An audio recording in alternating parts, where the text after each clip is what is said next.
So the people who want like a title for this, they want a title. What do you think of Blues Brothers? The Blues Bros? We'll work on that. We gotta really workshop that. I thought that was just straight up like easy, right? Like that sounded like easy mode. It's like blue, I like blue. What if somebody comes in here who doesn't like blue? And what are we doing here? Yeah. Okay. Yeah. Well, I'm just calling it. I'm calling it until like we have formal LLCs created and legal agreements and signed contracts, of course, retaining talent. I'm just putting CovertGoBlue Podcast on it for now. But people CGP, like it. You got it. They like it. They liked you. People liked you. They had a lot to say. People had feelings. But I think they like you. That's good. I'm glad they have a lot to say. That's the main thing, and that's always fun to see and hear all the differing opinions and whatnot. So glad to be doing another one of these. It's just CovertGoPod for right now. CovertGoPod? Okay, yeah. I can get behind CovertGoPod. CGP. I miss podcasting so much. You've been podcasting for a while. You've been podcasting for a long time. I had a podcast. It's been dead for about 2 years, but I loved it and I miss it. And shout out anybody who mentions Arjuna in the comments. That's what they're talking about, is the ArenaCraft podcast from back in the day. So shout out to Arjuna if you're ever out there listening. I miss him. But since he kind of retired that podcast, I haven't podcasted. So this is just me. I'm podcasting. I'm doing the thing. It feels so good. Doesn't it? Like you're back and you're back at it again because you play a lot of Magic. We both play a lot of Magic, so it's always good to talk about it too. And you said you also, and I'm down for it. You want to talk about other games now and then. Oh, yes, I do. I do love talking about other games, but that's because you wouldn't be surprised. You may be shocked about this, but I actually like a lot of things. I am a slop goblin. Give me all the IP. Give me all of that, right? Like, I love just enjoyable and, hobbies and IPs that I can really dig into and find myself a part of. So one of the things I wanted to actually kind of bring up, though, funny enough for this podcast, that I'm very curious at your opinion on this, and anyone listening or watching or wherever, however you're consuming this. You see back there, right? I think it's a little unfair, but I'm going to use Pokemon for an example right now. No, not the 2 albums. Ignore the albums. All right, we're talking about Pokemon first. We're going Pokemoning. All right. Yeah. Yeah, you see Pokemon. Hell, you can even go down some. You can see like the old comics that I've got back there, right? Even one of them is the Magic Wolverine comic that they gave out. All of these worlds, right?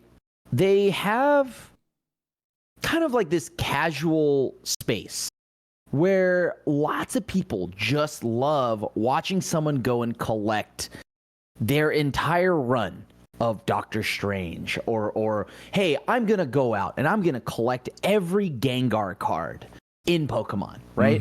Yes. You see a lot of that. So you see a lot of casual non-gameplay content, right? And a lot of it is thriving, and it feels like you're watching CGB. I don't even know if you watch how much anime you watch, but it feels a lot like a slice of life anime when you watch a lot of this content. A slice of life anime. Do you know what that is? So I've heard the term. I am. Gina would know. She would tell me all about it. I very much.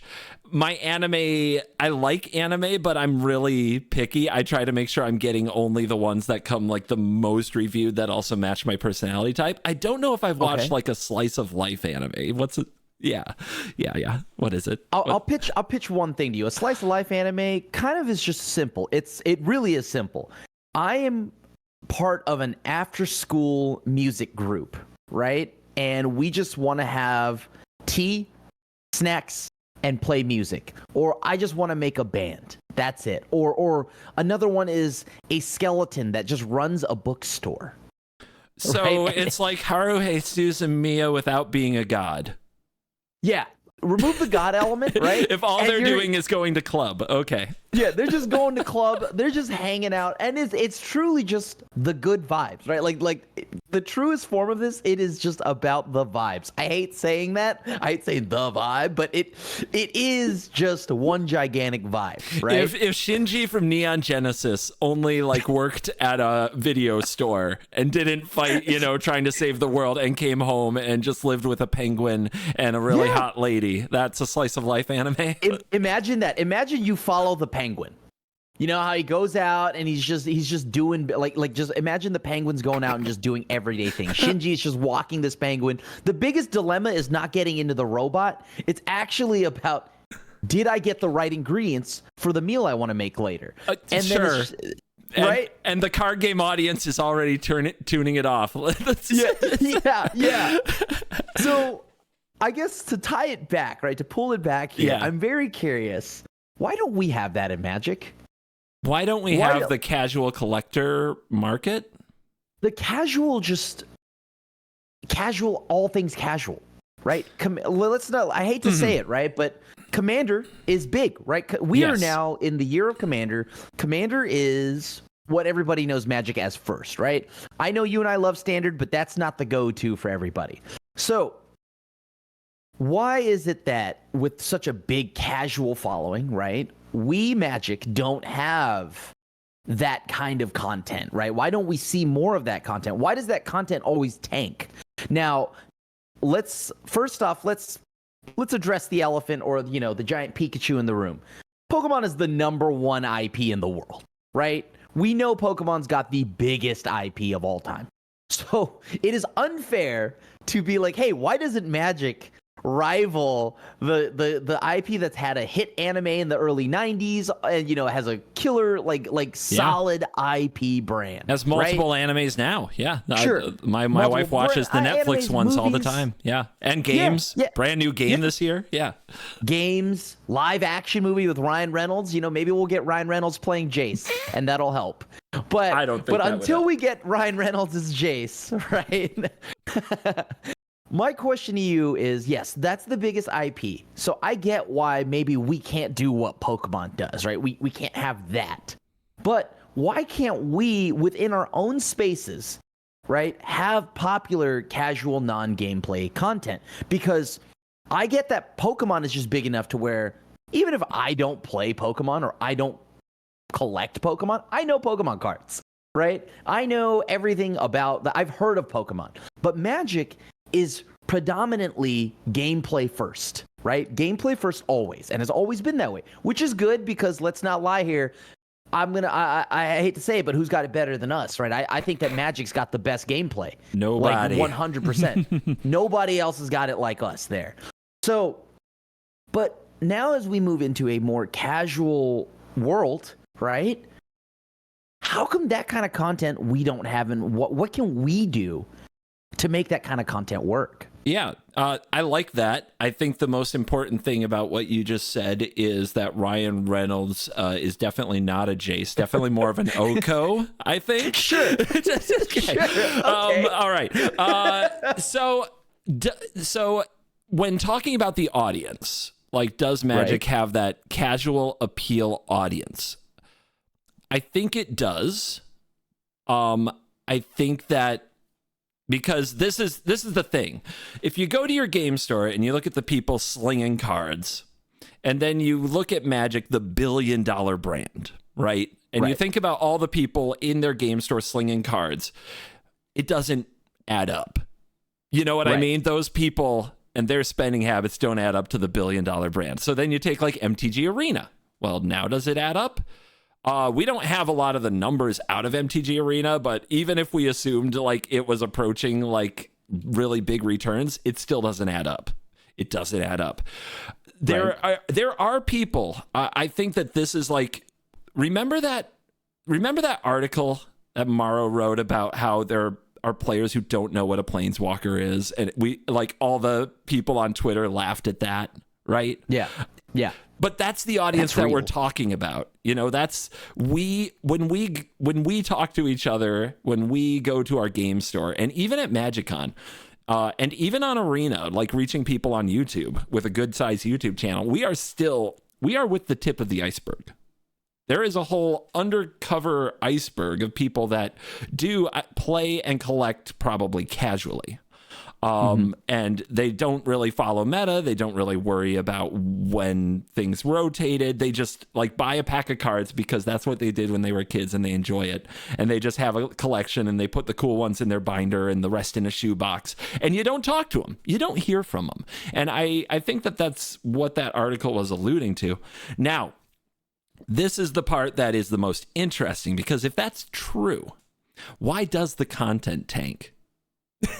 Yeah, that's the good question, right? So what, like, right. When you think about what casual oriented content is, what does that look like? What specifically, like, what are you talking about? In the terms of Magic or just in general? Sure, Magic, or if you want to say from another IP, compare it. Like what is a piece of content that does well in Pokemon that doesn't do well in Magic because it's not gameplay, right? Right. So example, hey, join me as you follow CGB and I as we collect every Weedle card. We're going to travel the world, you and I, CGB, we're just going to get every variant of Weedle, right? It's such a silly Pokemon. It's not even that good of a Pokemon. But like, we're going to do that. And it would probably do relatively well if we were like, known in the Pokemon spaces, right? And whatnot. But just Pokemon content rewards you for doing that. But now let's say you and I, we go around the world. You and I, CGB, let's do it. We're going to make a video. You and I will go and find every Mesa Falcon. Right? It starts with one. It does, right? Okay. Sure. We're going to get them all. No one's going to want to watch that. I mean, maybe some people will, right? Maybe some people will. Leave me a comment. Yeah, let us know, right? Because, like, personally, example, I have Grinning Demon tattooed on my forearm from Onslaught. So that is a card I loved. And no one would want to watch us walk around collecting Grinning Demons and Mesa Falcons. Hell, the only things that people would watch is like only if like, maybe we were Alpha Investments or something and we were like, oh, we're going to open a box of Alpha. But that's because of a monetary gain, right? Yeah, or just the monetary destruction. I think the way too much money spent on this video kind of approach to casual. I will tell you straight up, that is not casual. Yeah. I mean, it's almost competitive. Yeah, it kind of is. The amount of money you're burning on that is insane. Because like when I think about like doing like pack or box openings for new sets or like trying to get full collections, what comes to mind is like, how many collector boxes do I have to open to get every single one of the Ripple sparkly foils, confetti foils of every single Overlord? And that is probably a like $3,000 video or something like that will not get anywhere near the views to cover that. Not even close. Exactly. You'd be lucky to break even, right? Yep. So why, what can we do, right? Because like, it seems like Magic, that kind of content just doesn't thrive, right? Like it doesn't thrive unless you are opening Alpha. No one wants to see you and I cracking open a box of just like Duskmourn, right? And what we get from Duskmourn or Bloomburrow or any of these sets. Like maybe there's a small demographic, like maybe 10% of viewers would want to see this. But I'm curious what we could do to push that kind of content into, a successful like level of viewership and, just community. Like, is Magic just so focused on the gameplay, which, again, this is a good thing, right? It's very good that people play the game, because the flip side of this is no one plays Pokemon, right? I'd have to drive a solid, 2 cities over to find maybe a place that'll run a Pokemon event. Yeah, I can find a Magic event anywhere. So the trade-off here is that, yes, we have the better game, but now how do we, in the year of casual, or what is primarily casual, make casual content pop off? And yeah, I'm curious. So a few things come to mind. Number one, I would love some comments on this, and upvote comments you agree with, please, so that I get to read them, of if there were casual type collecting oriented content, what whoever is listening to this right now, what you would be looking for, what would actually get you to click and get you interested, because I think part of it is bridging that gap. We have good examples from other games, but the examples from other games of what to do does, like, I'm sure you've seen it. You've tried content like this. I've tried content like this. It doesn't bridge the gap. And that's like the problem we're trying to address.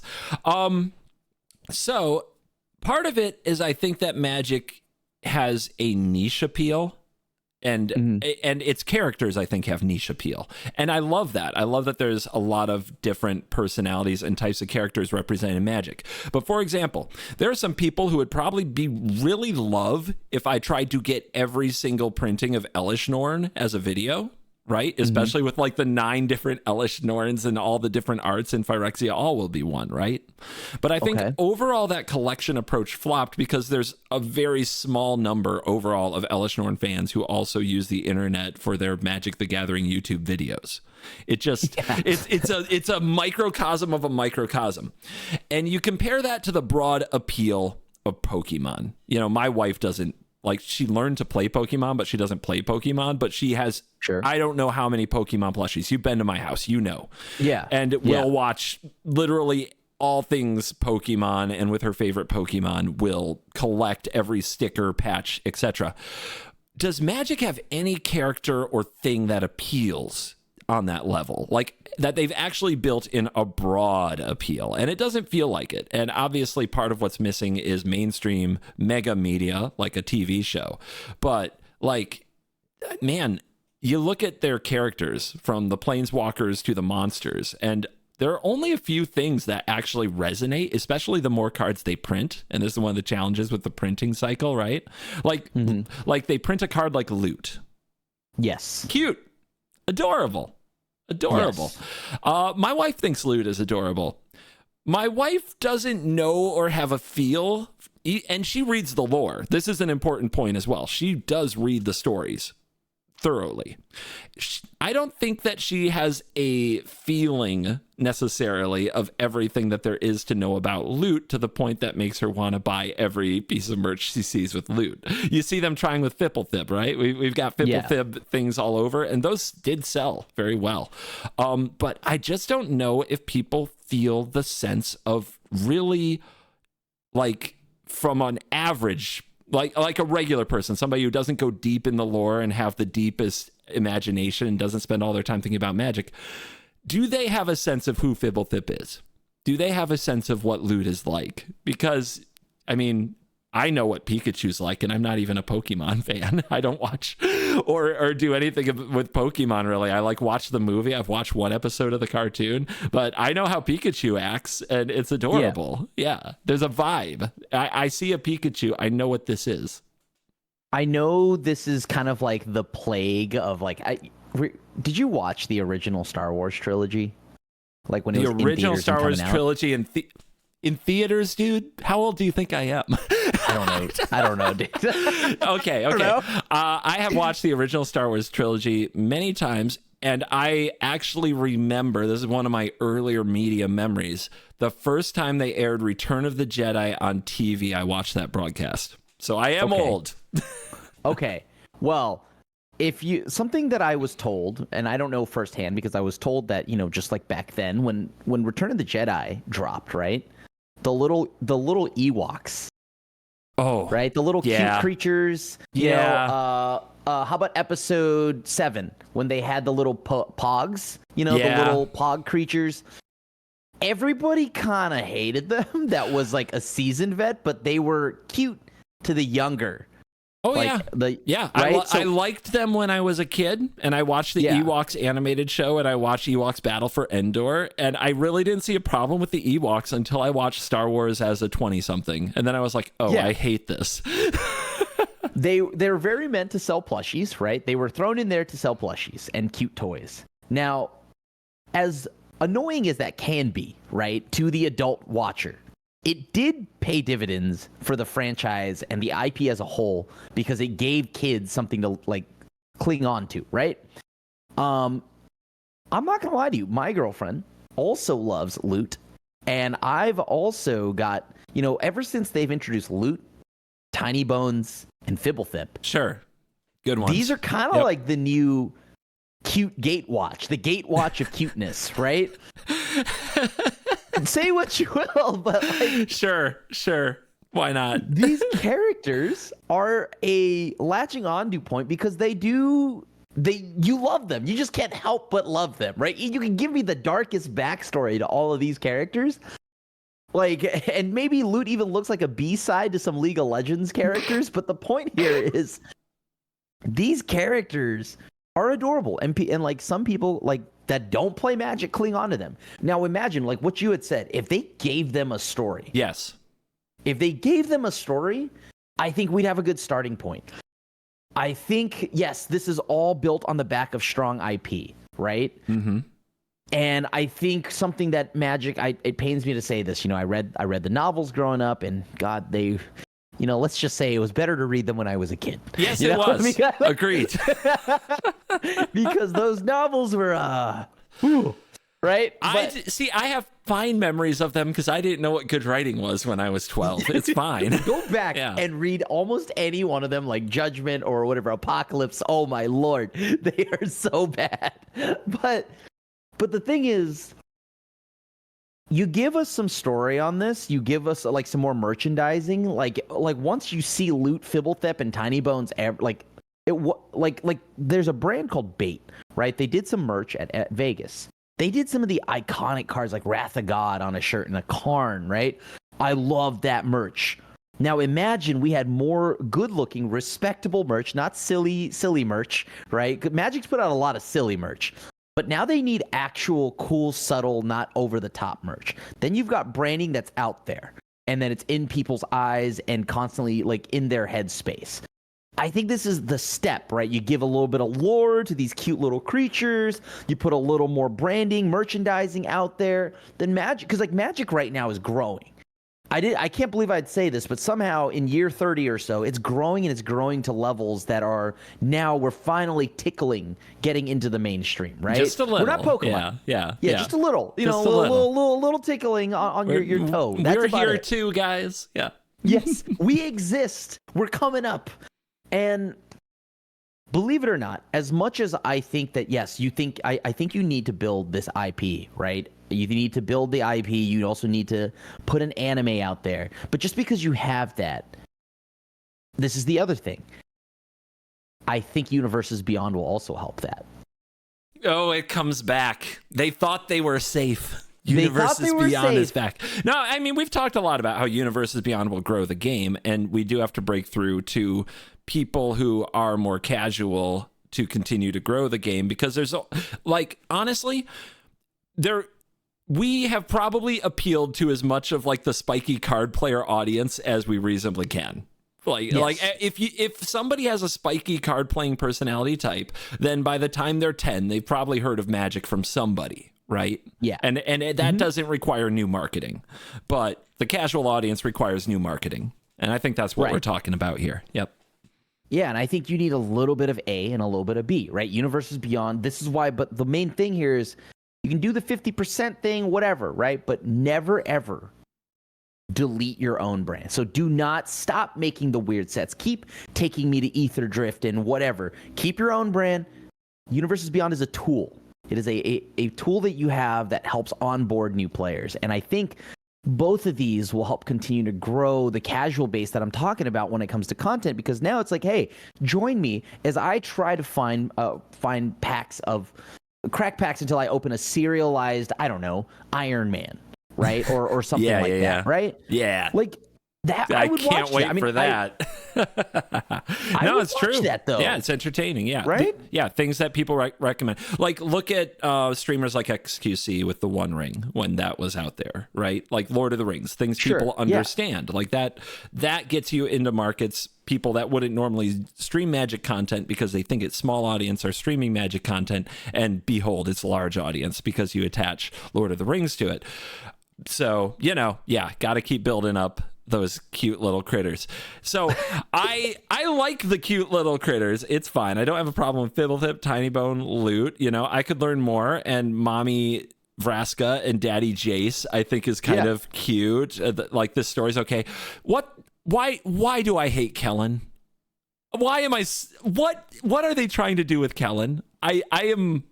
Is Kellen trying to be like an Ash figure? Like, what is going on with this? Because I don't know what it is. I've read the stories. My wife has read the stories, and we're both like, yeah. When we found out we were gonna have 4 sets of Kellen, we're like, and I don't know why. I can't put a finger on it. I know why. Yes, tell me. Because every version of him is bad. You mean the cards? The card itself is bad. That's my problem. If it were Oko busted, I'd love it. If he were a fraction of what his dad is, all right, like you would at least respect it, right? As a card, because hear me out. I think we as Magic players, because the game is play first, right? Not sentimental, not, when my grandpa gave me this card, right? It's play first. We associate memories with when we played with these cards, right? Like, yeah. I think these memories come from you going, oh God, I open an Oko or Kellen, trash. Oh God. No, I tried to play all these. That's probably even worse. Exactly. That's further associating Kellen with mediocrity or worse, right? Because you're like, oh, I forced so many videos. I tried to make this card work and I just kept losing. I also feel, so I hear what you're saying, but I think it's more than that, because I did follow the lore. And I'm not going to go deep on a lore storyline here, but I'm going to say the story of Kellen feels very like insert child. It feels childish. It's like a very child narrative. And I get that it's probably relatable for a lot of boys trying to find themselves in the world, but it feels kind of shoved, just jammed into your card game. Like did we need this adolescent leading dude off to find himself on an adventure across many planes character? And there's something missing there, and it's not because I hate that type of character. One Piece Luffy is like a character I will follow to the ends of the earth very much. Right. And I think of like Naruto in Naruto. That these are characters I love. This Naruto. I love this young man of Naruto fame. No, the young man journey, right? Like I am down for that journey with the right character, but like Naruto, it was like the incredible hard work, loyalty, and fierce determination gets flushed out, and you root for him. And then you have Luffy, very similar, like the loyalty, the dream, the vision. You root for him. I don't feel like Kellen in the story built that out. Not to go full lore, I'm just saying Kellen's story for the most part felt like I go from here, I go to there, I do thing. And I just didn't, I would like to love it, but I don't. It doesn't hit the same way. You know what it is? Despite me actually not liking Naruto, it's good writing. Yes. It's the writing, and the problem is, for so long we've had such bad writing for a lot of the stories. Don't get me wrong. There's good ones. There are good shorts, like the Jason Vraska story, actually moving, like genuinely moving. Wish that was a full story, like a full book. But I think what you've also got is that you have an anime that you can watch and follow along and follow this character's journey, right? So you get to be there every step of the way. I think what you're talking about is what maybe would help you like Kellen more is if there was an anime. Yeah, these stories honestly do feel like there is an outline written of, Kellen's going to do A, B, C, and D across these 4 sets. And then you put a writer on a word count and a deadline, and they just do their best. But you're right. The differences in like getting you to root for a character and be excited when you open their card, even when the card isn't necessarily good, probably has a lot to do with how well fleshed out the story is by good writing. And I agree. I hope that when they make a show about Magic the Gathering, they don't try to make it about all of Magic the Gathering. If they could tell me one great, if they take Kellen's story, even though I am not that interested now, if they took Kellen's story and made it into like a 6-episode anime that gave me that reason to root for him and won me over the way that a Naruto or a Luffy character did over the course of several episodes, that would change the way I opened a Kellen card, going forward. And I think that's kind of what they should be targeting rather than trying to tell you everything in the world of Magic in one show. I agree. I don't think you can. This is... So to kind of touch up on the anime idea, right? I think this is the perfect spot to do it. But like you had mentioned, you can't tell all of Magic's story through one show, right? The beauty is Magic has so many different stories, and the beauty of a multiverse is that they don't have to connect to something else, right? You don't always have to have it connect in a world of multiverses. Just make it so that this season 1, it follows Kellen. Season 2 follows Jace, whatever, right? Season 3 just follows a bunch of different characters and their journey, their individual stories, right? That are just under the brand of Magic. And I think that's what they could totally do. And this anime that's coming out, right? I don't even know if it's an anime. It was off the table. Now it's back on the table. On the table. For those who missed it at MagicCon, they brought up the director showrunner. And it is happening again. I know that there was a brief period of time where we thought the Magic show was gone, but I guess now it's happening. Yeah, I guess it's happening. I would have been very curious to see what the Russo brothers did with the show. If you don't know them, they did Avengers, Endgame, and Infinity War, all of that. It's a little movie. Yeah, it's a small movie. Small indie movie company. Small indie company, Marvel Entertainment. Yes. The ability to pretty much shape the world of this game and for the broader appeal of Magic is going to kind of depend on this show, right?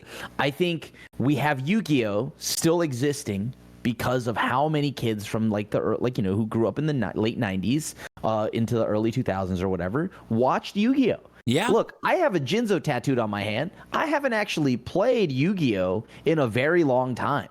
But I love Yu-Gi-Oh! All the same, right? OG Yu-Gi-Oh! You can call me a Yu-Gi-Oh! Boomer. I get it. Oh, back in my day, I only played one creature. Yes. But I think that having a great anime can build. It can build on everything that you're asking for. People want a strong IP. It's not Universes Beyond that's going to hurt your IP. It's going to be the fact that you don't have a good anime or you don't have a good way for people to be in the world of Magic outside of playing the game. There needs to be something where I can just enjoy this world without having to play Magic. It sounds weird because that Magic is known as play first. So the anime is a big part of this. And I cannot stress this enough. They really need to make sure they don't cheap out on this show. Because unfortunately, the bad news is I think they have quite literally one shot. Yeah. If this is a dud, it's done. We're not going to see anything for 25 years. Dude, we may be on our deathbeds before we actually see another attempt at it. Decades. Yeah, you don't know. You don't know. And you got to do it now. And the expectations are going to be high because of Arcane. Which have you been watching? Oh God, and it's so good. It's funny. I feel like the show is held back by its source material. I'm literally I don't even know anything about Legends of Runeterra or League of Legends, and I want to go play. I want to go play so much just to get more of these characters. It blows my mind how good the show is without having to know things about the source material, because I'm such an idiot. I know nothing about League, but my goodness, now League isn't that weird game that my friends complain about and get salty when they talk to each other about. League is now the thing that made Arcane to me, and that has so much I want that. When this season is done, I might be jonesing, and because we watched all of season 1 again before we watched this season, and I might need a fix. I might have to go figure out where do I get to play as Jinx, or what do I do? How do I do this? And I have no idea if that's even a silly thing to say. Don't tell me. I'll ruin it. I don't want it ruined for me. I got you, though. Look, I had that same itch, that same fixin', right? And I'm like, okay, I love Arcane so much, I almost wanted to log in to this game where I would immediately probably get called 50 different slurs and have the most toxic, interactions. This is a real thing. Yeah. Dude, Dude, Old League school, is like Counter-Strike back in the day. dude, like I'll feel 20 years younger. Let's go. Like it's so toxic, right? But I figured it out. They also know. I think the beauty is that they also know the reputation League has for itself, right? So they have offered us numerous other ways to be a part of that world without having to actually play it. So you now have Arcane, as you had mentioned, which has definitely put them on the map. But you have TFT. You can still play with these characters. You as a card gamer. TFT is pretty much just limited. Really? It's an auto battler that is just pretty much limited. I didn't even know it was in that world. I didn't even know TFT was that world. The new set of TFT just came out, and it's all Arcane characters. And the beauty of it is, like, everybody loves drafting. That's the fun part, right? So this game is just about the drafting element, right? But you get to be in the world of, the League world without having to deal with all of that nonsense. So, well, am I a little sad that Magic hasn't done their own auto battler? Yeah. I mean, I might try TFT now. Like, I never even thought about it before. I knew other people played it. I didn't know anything. Now I'm like, wait, I can do League. I can get some Arcane vibes in there. Maybe I will. Yeah. Play the game. It's really fun. It's super overwhelming at first, but it is really fun. Yeah, you'll love it. You'll feel mega brain when like you actually crack the comps, the percentages of what item does best on which character. But yeah, like it allows me to play that world without actually having to play League of Legends, and that's the biggest thing. And so Magic now, as painful as this is, that's what keeps them in the loop. Right, that's what keeps Riot or like League in the loop, right? You can play these games and talk to, like, example, you're not a League person, but you can probably talk to your friend now that knows League and plays League, right? Because you'll have some kind of common ground. And I think that's going to be very important for Magic moving forward when it comes to this anime. They've tried games. Let's not lie here. The Magic board games may have been some of the worst board games I've ever played in my life. And their puzzle games on mobile. Oh my goodness. Oh yeah, I remember that they had their own Jewel Crush, right? Did you play Magic Legends? Yes, I did. I did. I never played that type of game. MMO, I think. RPG are the letters that go in front of it, right? Yeah, some form of some M's and O's. Kind of MMO RPG. Dude, I really liked it for like a day. And then the progression just didn't happen, and I think that's why they canned it. But I was vibing on that game. I was like, oh my God, I am on Zendikar right now. I am casting giant growth on my, tree spirit or whatever. I am a blue mind mage. I am casting a mill effect on my opponent right now, but it's in an RPG like setting. I was loving that game, and I think the game had some fundamental issues, but my God, I think there's potential for a game like that. I'm so mad that game turned out to kind of just be fight mobs forever sadness. I was there at the launch of that game, also excited for it because there was a lot of hope, I guess I had for it, because like you had mentioned, it had a lot of good stuff there at its core, but I think the progression just felt really boring, like kind of grindy. It took forever. I did the whole character creation screen. I did the best to look like a Dimir mage. And honestly, if progression and the classes were thought out a little bit more, I think this game could have been better, right? That felt like a game that was so rushed. It felt like it was just, we needed to get something out, so just put it out there. Yeah. And if it actually catches on, we'll upgrade it. And then on the other side, you have Dungeons and Dragons working with the studio that creates Game of the Year Baldur's Gate 3. And it's like, we're right there. We're right here. We're right here, guys. We're right here with 30 years of deep lore, an entrenched player base that is longing for a closer connection to this in a good experience. And please. Yes. Please. That's exactly my feeling about it. We're all right here. Like, I feel like Magic players are just waiting for that good one, that good thing to break through, right? And when it does, oh my God, we will be so happy about it. But like they keep they get close. like you had mentioned, Baldur's Gate 3 blew up, dude, and it was so worth the wait. And I just can't believe that could have been us. That there was a world where just maybe, how does Wizards of the Coast not take the gameplay then of, like, I don't know, D&D, mesh that up with Magic? You could be so, you're right there. And in a world where you're having Pro Tour Final Fantasy this summer, it's like we got those players, we're getting their attention. Let's give them a game. Let's give them a game. Give them a game. And Final Fantasy players, they know if they played the MMO, that game does lots of collabs. So Universes Beyond is not unheard of, right? Because Final Fantasy did a collab. Final Fantasy 14 did a collab with Yokai Watch. It did it with Monster Hunter, right? It did it with Nier Automata. So what they did is the game, they allowed you to get armor and mounts and pets and things like that in the game that were from the other IP, right? Like Monster Hunter, I rode the Rathalos, I did the raid, I got that.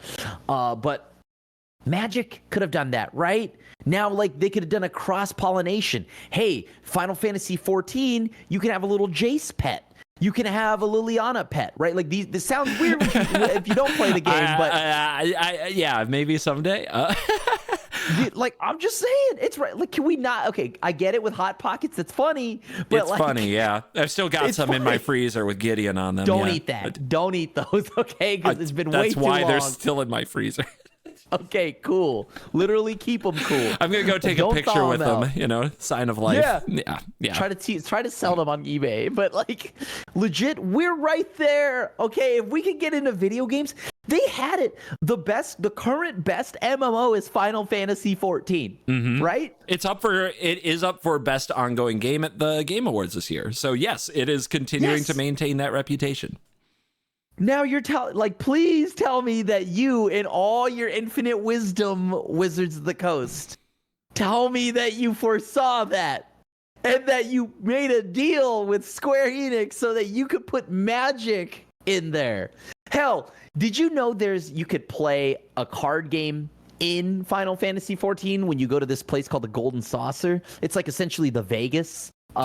Yeah. Can we get some? Can we get an MTGO or a Duels of the Planeswalkers reskin in there?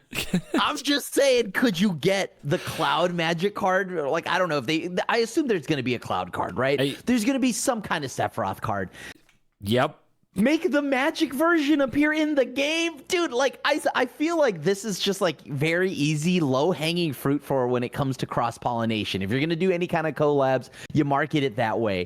I really am hoping that Wizards of the Coast could have actually done that.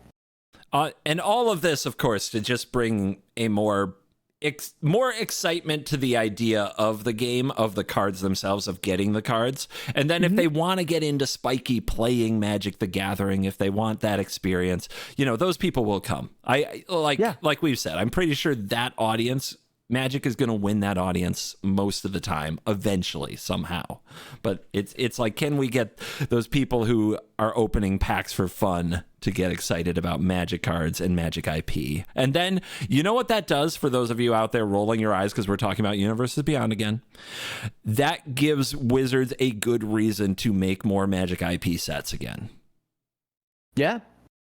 Like, believe it or not, that sounds crazy, right? We're like, wait, so to make good Magic IP, you don't use your IP? Believe it or not, yes, because we've capped. I think we've capped on the new players that we have, right? So you can hate it, but at the end of the day, it works. It brings in lots of awareness.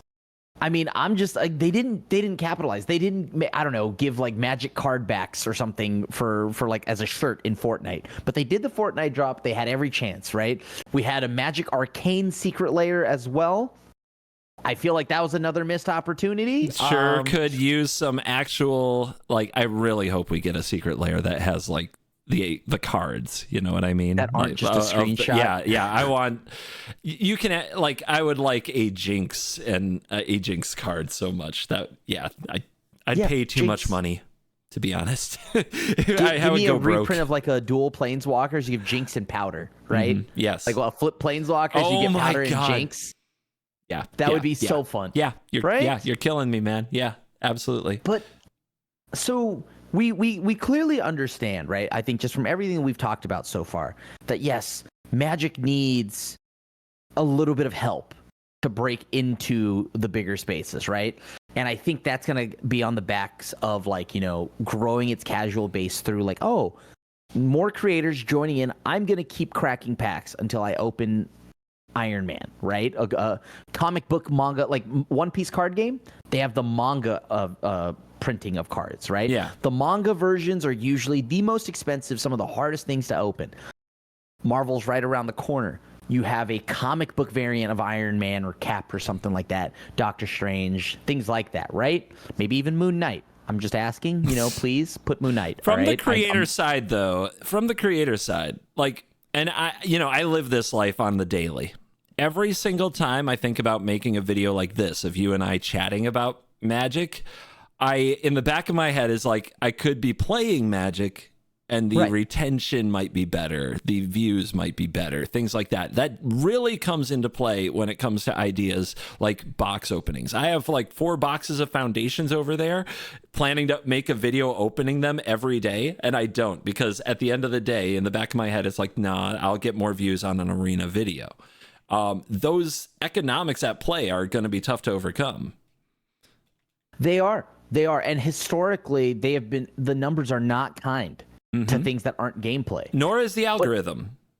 Right. Now, my question to you is, do you think that the algorithm and the culture will change with it, as Magic's culture is slowly changing as well? Yeah, that's what you're hoping, right? That's the idea, is like the current audience that watches YouTube and uses YouTube for Magic expect/want/reward X.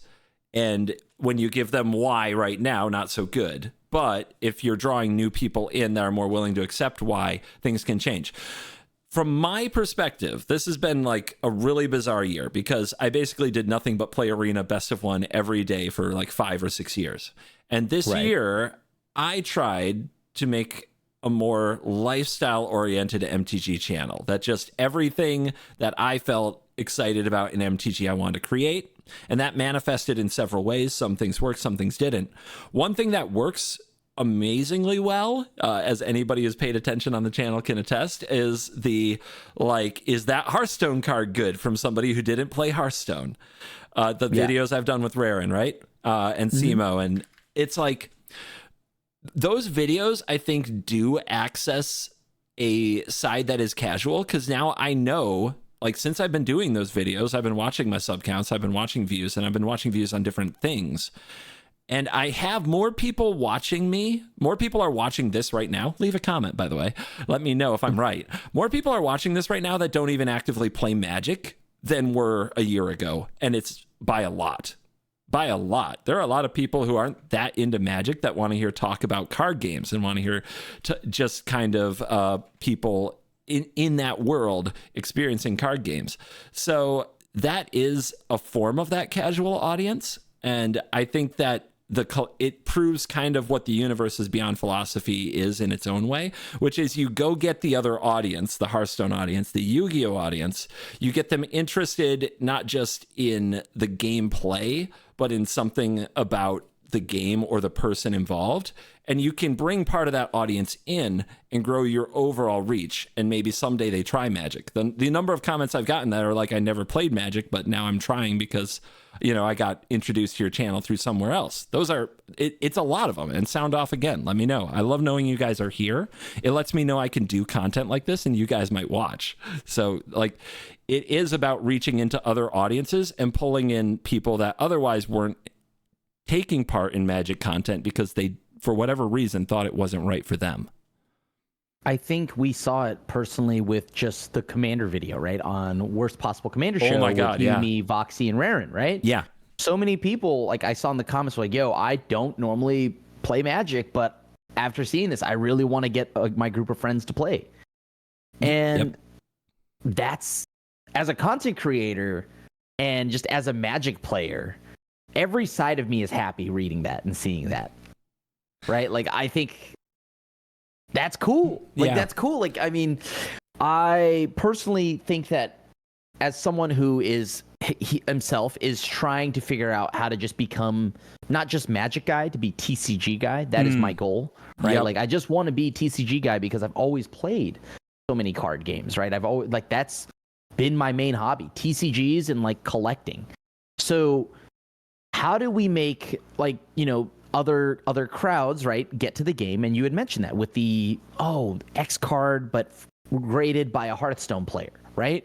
I think that's a great step, but over time, right, that's going to be done more and more. I'm curious, what do you think the next step of that is? Like the next step up from Hearthstone player grades Magic card. You know, that's the greatest minds in our business are continuing to work on that. You know, honestly, like I didn't invent this. I was lucky enough to get invited by Rare, and I don't know how he found me in the first place and why he stuck with me. But like he's somebody who, when we do drag out of the bazaar, he is so deep in this bazaar game. Oh my God. Game. Yeah, he is so deep in this game. It is insane. But when we finally tear him out of his hole and he can come talk to us about it, I'd love to hear what he has to say about that. So for me, I'm not necessarily sure. He has that YouTube ambition. Raren has that YouTube mind, that ambition. Like, I think he is still out there trying to come up with the right title, format, and thumbnail to get 1 million views. Like that drives him, I think, still. Yeah. I am more of like, if I can reach more people without losing my soul, if I can, you know, continue to entertain an audience, I will be a very happy person. That's why I'm trying content like this, quite frankly, because I really love talking to my friends. So if I can bring a friend on here and just talk about what's going on with Magic card games and draw an audience, then I don't have to give up a little of my soul playing a deck I didn't want to play. And it gives me a little space from having to play the same game every day and like slowly burn myself out. And as far as like the evolution of entertaining multiple audiences, bringing card game audiences together, reaching more people. Yeah, I really want to know what Raren would say on that. Do you have any theories? Like, I mean, I don't know about like that theory other than that like all card games kind of feel connected in some way. And so that kind of so I told you I wanted to become like the TCG guy, right? And so my game plan and like the idea that I have is just to literally go out there, film me playing every card game. I am going to try I'm going to go back and I'm going to try to play the Club Penguin card game. I'm going to play the first iteration of the Dragon Ball Z card game. I actually still have, thanks to a viewer who gifted me some Yu Yu Hakusho starter decks, there was a card game for Yu Yu Hakusho. So I just want to go and play every card game, and somewhere down the line in 30 years, and not even paper, I'm talking digital too. So at the end of the day, somewhere down the line, my game plan is to do a video where I find out which one was maybe the worst one and which one was the best one. The best card game, the worst card game. How does that manifest for you? Like, you're in LA, there's a lot of YouTubers there, there's a lot of filming there. Is your plan to try to like just go on various channels and like challenge people and have it filmed? Or is this part of just like you vlog about it afterwards? Like, how does that manifest in content? Both.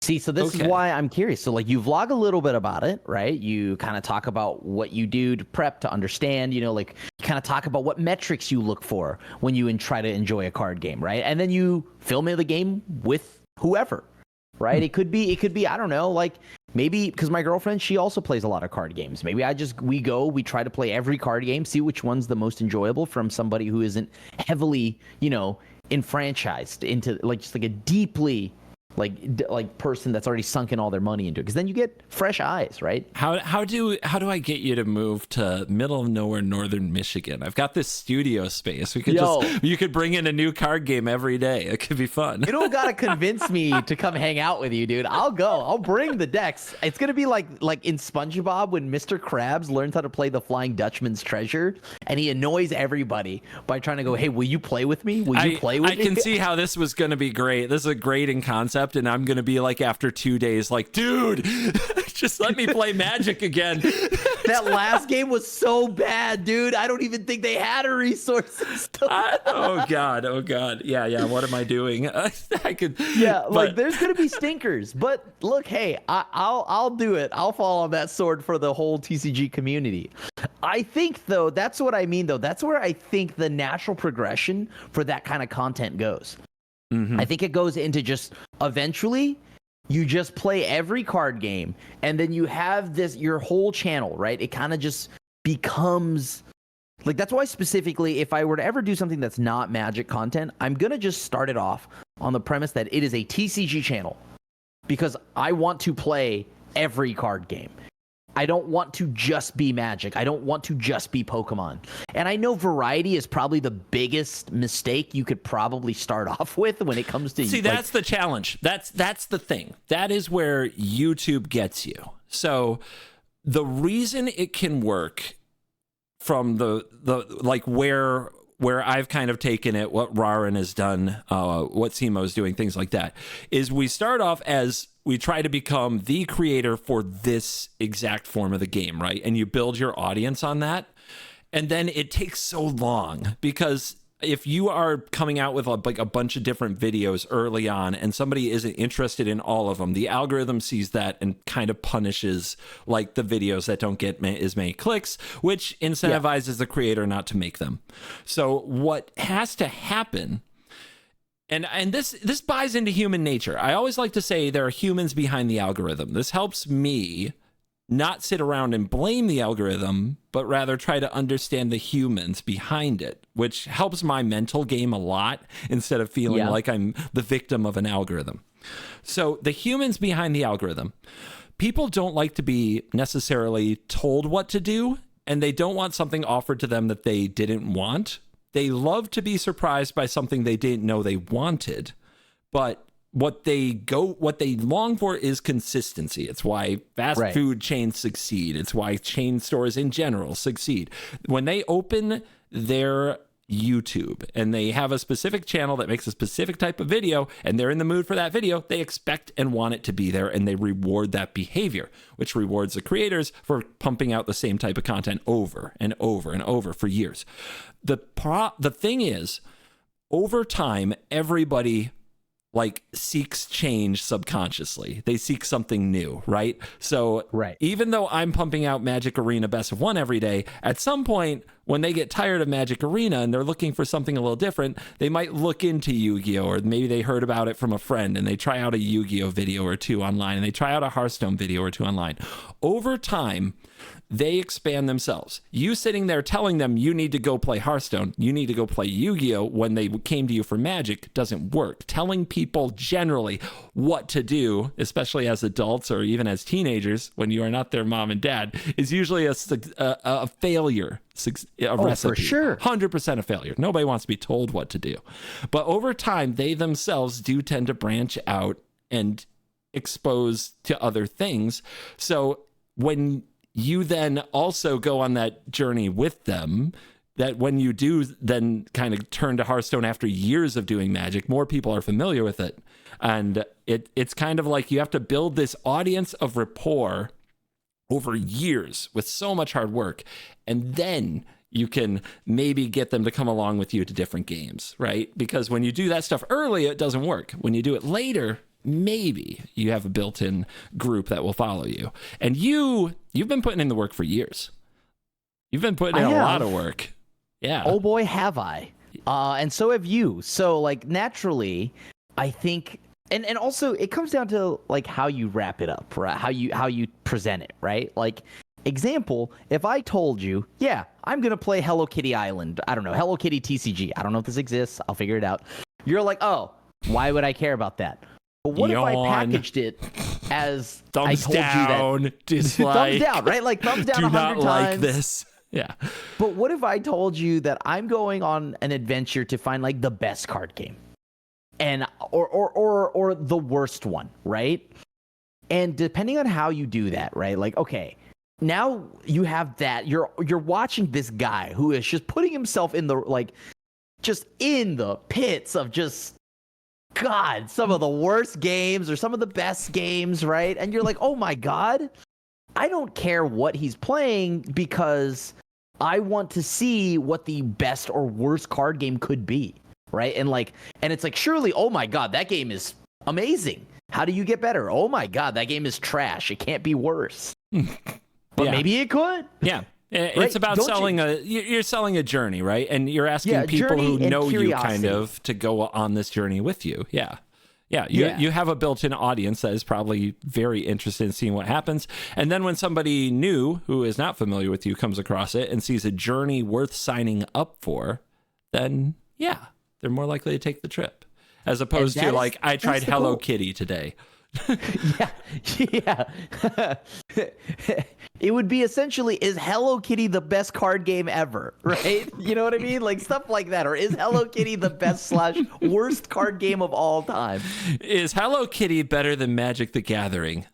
Yeah, you could even ask that. And more than likely, clearly, these games died off. So you're going to say, no, it's not better than Magic the Gathering. But you can watch me try to learn how to play these awful games. And I think that's kind of funny. Hello Kitty meta is Eldrazi Winter. No, that'll hit a certain audience. Yeah. I think, that kind of ties it all back to just casual content, right? Mm-hmm. There's lots and lots of casual content, but it's just for some weird reason, when you attach it to Magic, it does the worst it's ever done. Because the built-in YouTube audience that's developed over years, you're a bunch of degenerate spikes. That's why. You guys. No, what are you doing? You're trying to win so hard.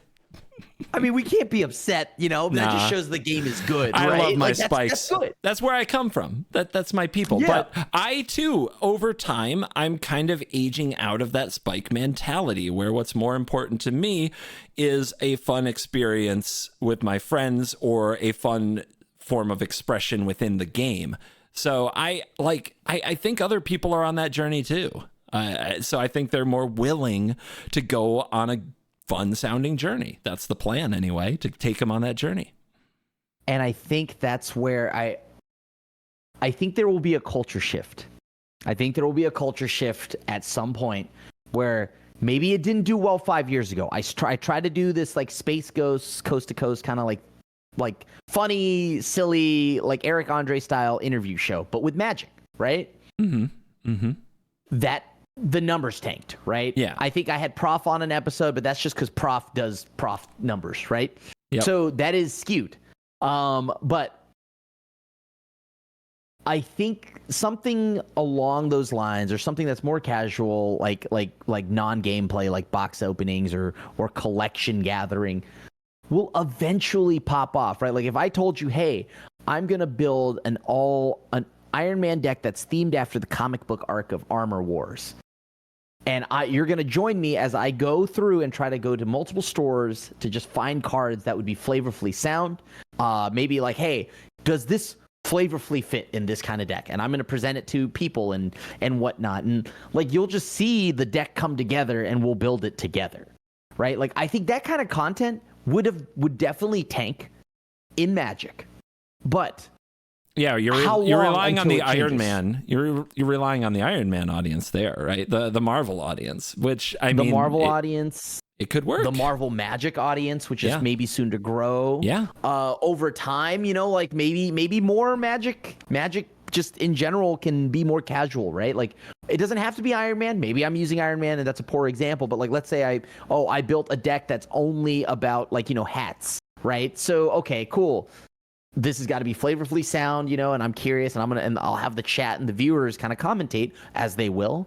And I think content like that could potentially shift and become maybe favorable. It's this weird vicious cycle right now where, okay, people don't want it, content creators don't make it. So nobody ever tries to perfect it, right? So it just kind of keeps not happening in this case. Yeah, the incentive structure is hard to overcome on YouTube. That's for sure. And it does take years, and it takes deliberate things like what we're doing now to kind of reach out across audiences and pull people in and get people interested in more than just what deck did you build today, although that's still a very fun part of the game. But right. It's good. I think here's one thing I learned for sure from being on YouTube this long.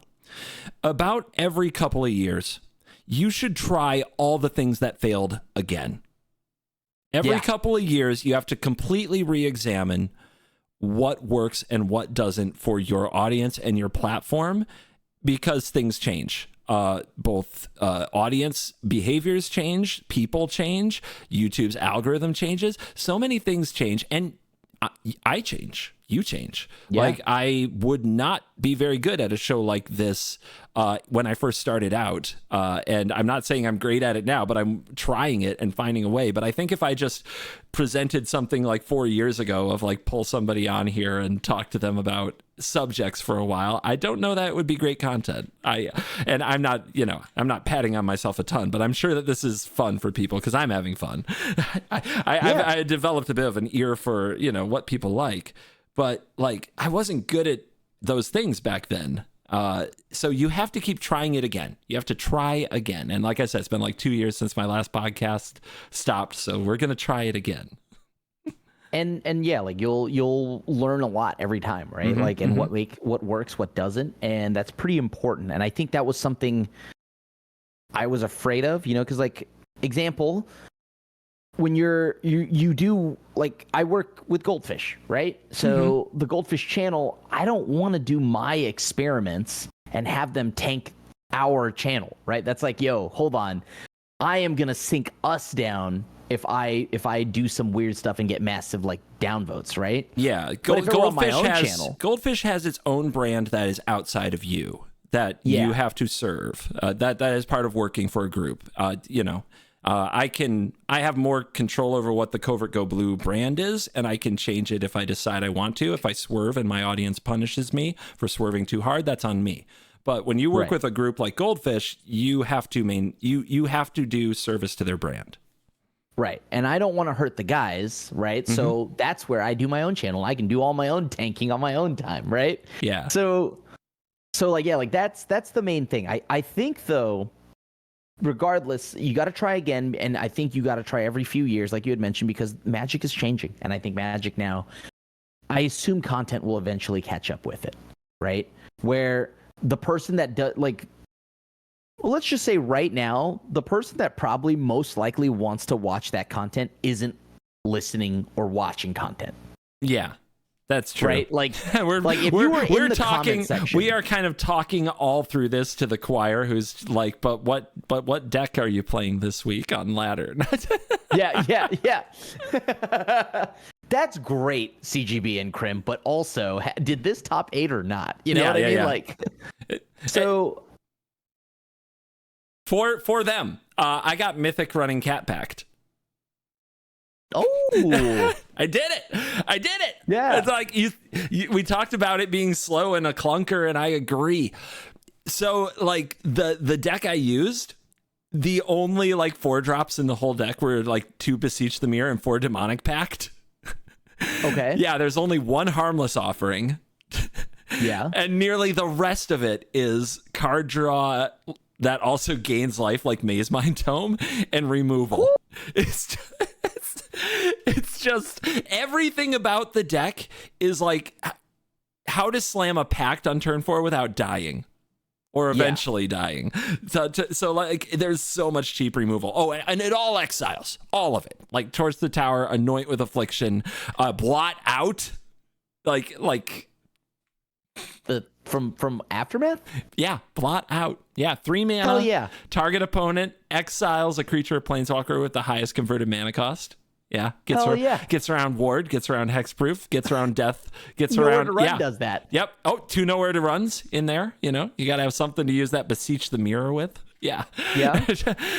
yeah. I did. Like, I was like, all right, I built a best of 1 version that at least farms various red deck X, and against everything else, you're just trying to like dive through the eye of the needle, right? You want to duress them at the right time. You want to drop a pact. You want it to get there. Yeah. It was a ton of fun, but I did all of my diamond run with it. last night. I was very there's some magic. CGB, I got the list for you, okay? I know, see, the problem is I think that deck does too much. It needs to do less. What if I told you there was a way you could win without doing anything? I mean, if you're going to call it Felden's Cane, I'm way ahead of you. I got a plan. And it's not Felden's Cane. Okay. It's simply just good old blue. It's Esper Control, right? Mystical Teachings. You time stop. You play the Mind Splicer Apparatus. Wait, don't get lost. Wait, don't jump right past this. Wait, you time stop? Yeah. You end their turn? Yeah, you end their turn with all the spells on the stack, right? Mind Splicer Apparatus makes it cost dirt cheap. It allows you to play all the... That's the 4-mana artifact that gets oil counters and reduces instants and sorceries. And you're playing that with Mystical Teachings and Time Stop? Yeah. Like, you talk about Demonic Pact being like a dangerous 4-mana card. Like, man, Mind Splice. But I'm never tapping out. Yeah, okay. But I'm never tapping out. Okay. Right? Sure. It's always on their turn. Maybe I have a few cards like Aetherize. You know, I've got some Sunfalls. I have Get Lost. I can't tutor those up. But, dude, like, I'm just saying, man, it's kind of sick, right? And then you slap a little more, like, 1-for-1 removal if you need to in the sideboard. If you play best of 3, it's super good.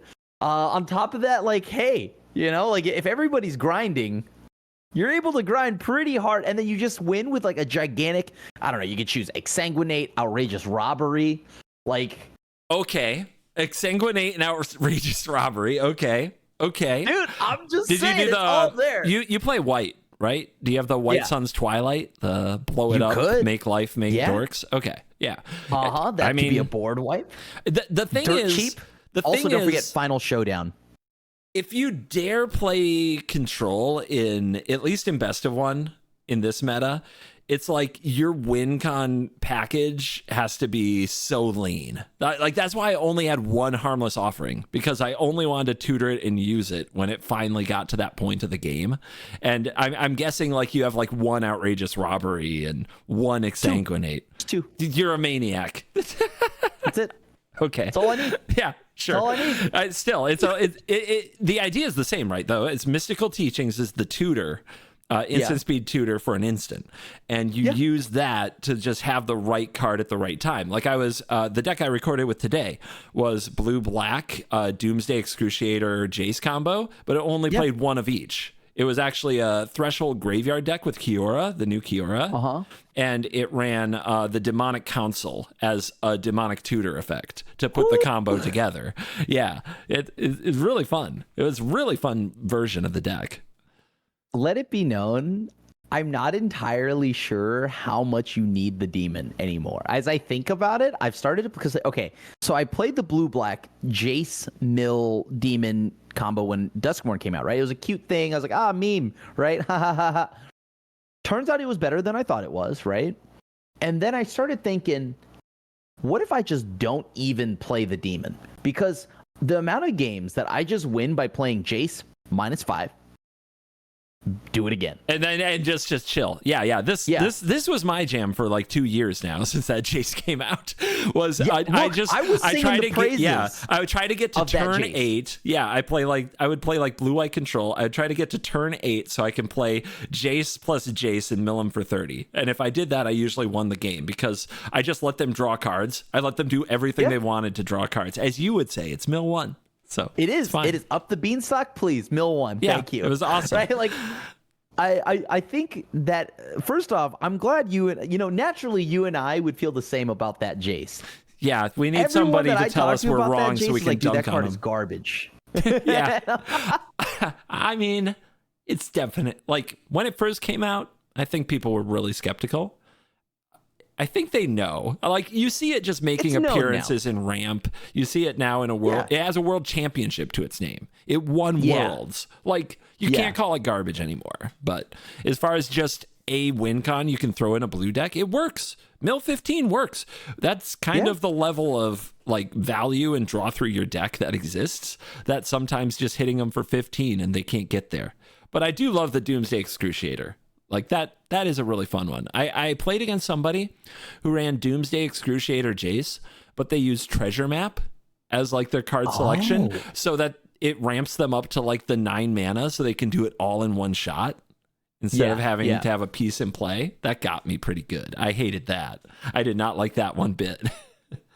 That's like funny, right? Like that's okay. That's cute. I like that. That's cute. That may be the next evolution of it, but I think the evolution of that deck could potentially, in best of one speaking, I think there's a world where I just shave that demon entirely. Just cut it. Just don't need it. Just shave it entirely, and then just because Jace alone, if it's against red, you're shrinking their creatures that need power, right? I have loved every game where I just tick Jace up to 10 and then take him out. Yeah, you just take him out that way, right? And it's like, oh, Heartfire Hero? Well, in order for you to deal a ton of damage to me, it has to be over 3 power, right? So that means you have to sink cards into it. And then when they finally do, you snipe it off. That's it. Get it off the table.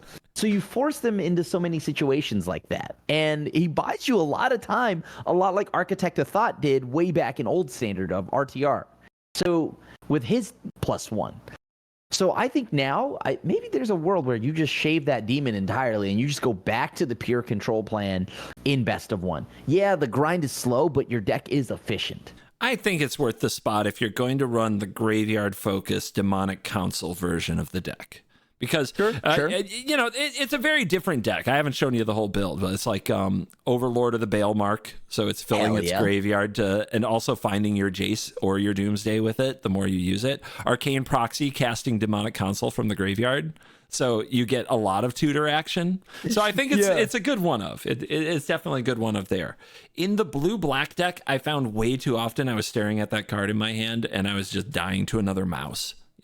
Every 6-drop has so much pressure on it in standard because of the speed of this format. Like there's so much pressure on it to be something. There's so much pressure on it to be something that you can do about a bad situation now. Every card that doesn't fit that mold is in a lot of trouble, I think. It's kind of wild how streamlined this format is. I said it last week. It reminds me of it reminds me of modern, historic, timeless, like these formats where there's so much pressure on every play. There is, but there's balance. And that's why I love it. Believe it or not, I think it's balanced out. In a healthy power, it is powerful. It's very powerful, but it is balanced. And I think that's why I love this format so much. Standard is so damn good right now that I don't know, man. I can't get enough of it. I find myself wanting to play Standard more than I do Commander. Anything else, to be honest with you. I'm happy for you. For me, it's been the opposite for about a year, where I want to play Commander more than Standard. But I'm glad. I am happy for you. What do you think about? How do I put this? I find that either I'm getting worse at Magic, or the decisions in current Standard are more punishing than they've ever been. I feel like I get max punished for really small misplays. And I don't know, man, without laying out a bunch of scenarios, because talking through them on a show like this is hard. I've lost so many games, and it was due to something really absurdly small. And maybe that is also just a growing curve for how invested I have to be in a game of best of one Standard to always play it perfectly. And I'm struggling to do that anymore because I'm distracted by many other things I want to do. So I don't know. What do you think? I think that personally, this format does build up. Right? Maybe it may not be bright and glaring, oh, you miss lethal, but there are tons of little things that you could do to mitigate these percentages of where you lose, right? Because a lot of it adds up, and I think that's why I like it. It feels like that old-timey Magic where, okay, I have to play, and I have to really pinch every percentage I can get to win. Whether it's deck thinning, do things at the end of their turn. These are minor, not even a whole percent, right? We're talking a fraction of a percent, but you would want to do that anyways. And I think the Standard has also as a silly amount of skill-intensive cards. Where I think if I'm firing off my Get Lost too early, I'm probably going to lose. Yep. And it's you remember when you fired off that one Get Lost on some irrelevant enchantment? Well, So or worse, a creature, and then the right enchantment hits the battlefield, and you're like, oh, yeah. Exactly. And there's so much removal. So when you're looking at a hand with Anoint with Affliction, Shieldred's Edict, and Go for the Throat, which one you use could determine the whole game on the first like Caustic Bronco you see. Agreed. Like, you know that joke when you're like up against like a Jund deck and you're like, oh, they're probably looking at their hand and wondering which removal. Actually, yes. Because I do need to know which removal I'm using now, because Standard has a bunch of different things that require a bunch of different answers. And I only have so many of each. And especially, that gets even tighter. Some people will be like, oh, best of one's not real Magic. It's Magic. Trust me. Oh, it's hard. It's hard. And I think those people that are saying that are coming from the background of traditional, right? Like, oh, I have a sideboard, I have a bail me out later. But now everything you have to take account for, you have to do it in the deck building up front right then and there. And that's a different like skill set. So I think when you now look into best of one, what you're doing, you are even more pressed into figuring out, okay, if I have 4 Get Lost in here, right? I'm firing off 2 of them now. Can I wait a little bit longer before I use these, right? Or do like, what can I do right now so that you have to prioritize what's your best removal. You want to save that. Okay, we'll use the Go for the Throat now, but what if they have something like a Shieldred? Well, I'm hoping I draw my way out of that, right? Because Nowhere to Run is better when I can burn it and try to get them to use a combat trick or something, or get a cool block off. So there's lots of things that you have to factor in now when you use your removal, when you play your threat. Everything is all about the minor percentages, and I think you see it very simply just from Liliana of the Veil. Mm-hmm. This is the old skill tester, right? Mm-hmm. Very easily, you just see people play it, they uptick, and I think I beat this point into everybody. And it's still not enough because I still see people doing it, right? I'm just going to uptick because I can.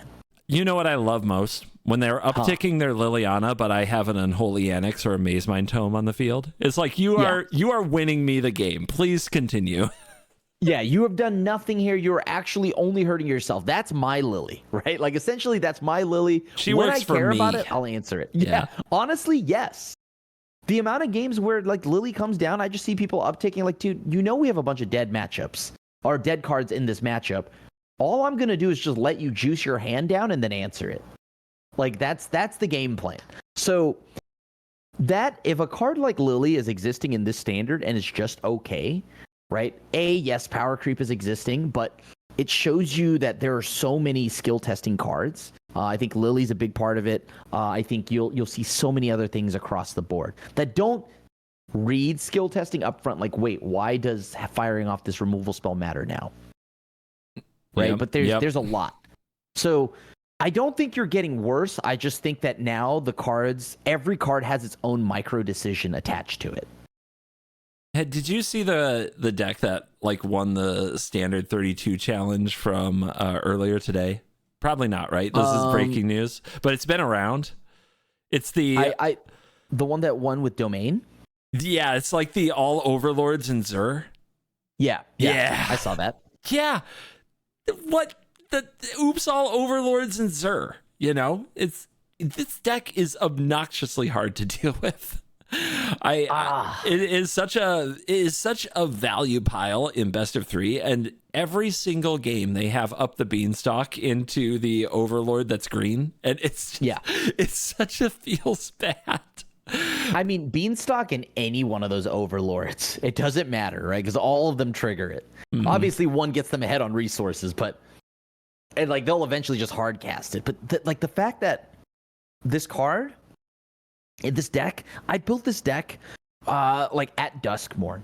And I was like, haha, funny, it's all Overlords and Zur. Yeah. Zergo-Burr is what we call it on the channel. Yeah, Zergo-Burr. And it turns out some of the best decks are just memes. Yeah, now it's good. Demon just like Jace, that's funny. Oh, that's a meme, right? Or Scape Shift 3 Fairy at the end of their turn. Ha ha ha. Oh, wait, that was good. So, I mean, Vein Ripper. Jason Doomsday. Yeah, Jason Doomsday. Yeah, this stuff is working. There's a lot, and we have combo. You see the Flood Caller combo, you see Domain, you still see control decks. You see aggro. There's right now, every deck is absurdly skill intensive.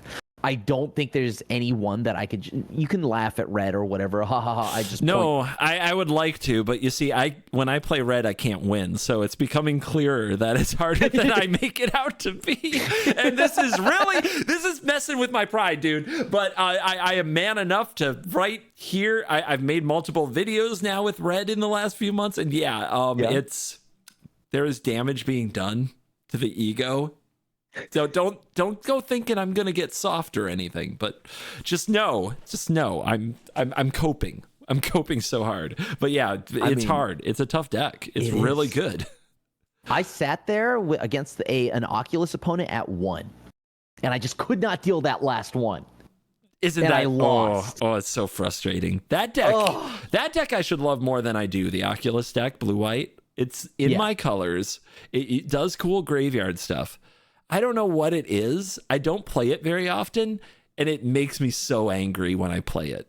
It wins games that I'm stunned that it wins. It's amazing. I think I've got them. Yeah, I always think I've got them, which is why I should play it. I should like it. Why don't I like it? Too many creatures? Did you like Delver? No. Oh, then there you go. Because it plays what is essentially like a beefed up Delver. Beefy Delver, chunky Delver. It really is just like a Delver, except this Delver folds to graveyard hate instantly. Like, you will never cast Oculus if they have a rest in peace or something like that. It's over. Yeah, right? yeah. I have so one over of the main deck. I have one Ghost Vacuum to tutor up with Beseech the Mirror in that demonic pack deck, and it looks stupid, but I'm paying 4 mana on turn 4, Beseech the Mirror, bargain like a Maze Mind Tome that I barely used. Go get a 1 mana Ghost Vacuum, and they're done. They're done. I mean, how do they beat that? How do they beat that? Like that, yeah. And I was playing Agatha's Soul Cauldron with Arcanus. Oh, that's a good one. Yep, I'll do it. Right, like. That's right there also just happens to be graveyard hate, and it shuts them down. Graveyard hate is essential right now. Like, I really cannot stress it enough. And Ghost Vacuum is a phenomenal Magic card. It is like a $5 card right now, but it is so good. I am just main decking that in best of 1. I agree. The number of times that my opponent has played a Scavenging Ooze, and I'm just like, oh wait. Like, Scavenging Ooze has been like hosing me lately. It's kind of amazing. But yeah, the graveyard decks, there are a few that aren't, but the cards aren't that bad that they like make. It's not like a terrible dead draw most of the time. Like Ghost Vacuum, at worst, you play the attrition game, remove some of your red deck's creatures, and then you just make a bunch of 1/1s in the late game, and they have trouble finishing the job. Like, it's still a good card. So that's pretty interesting. Oh, something I wanted to talk about. Something I really wanted to cover. I did a first last weekend. So I was doing a Dripshop.live stream. I don't know what that is. You know what Whatnot is? Yes. Drip is a Whatnot competitor. So I do shows over there. We were doing our Foundations release party where we give away packs of Foundations. We open them, show people what they got, then put them in the little bag and ship them off to them. So we were doing that. I was having a good old time. And some maniac purchased a pack, like bid a lot for it. Like, we were doing auctions on some of them starting at $1, but definitely bid a good number for this pack and wanted me to rip and ship it. Do you know what this is? I know about rip it and flip it, or flip it and rip it. Yeah. No, it is. It is rip it and flip it. Yeah, rip and flip. Do you know what this is? You are familiar with the concept? I'm very familiar with the concept, yes. Yeah. So I'm not, because remember, I don't do anything other than Magic. All I do is play Arena, guys. Okay. So I had an idea in my head of what it was. It was not that. So for those out there like me, you take a pack, you don't look at what's inside, you shuffle the pack, and then you take a pair of scissors and face down, without looking at the card, you cut it up and then reveal what the card was. Does this sound right? This is what I did. This is what they made me do. You are essentially just burning money. Yes. But it's like every other. So it's like you take one card and you flip it and you keep that one, but you don't know what it is till you flip it.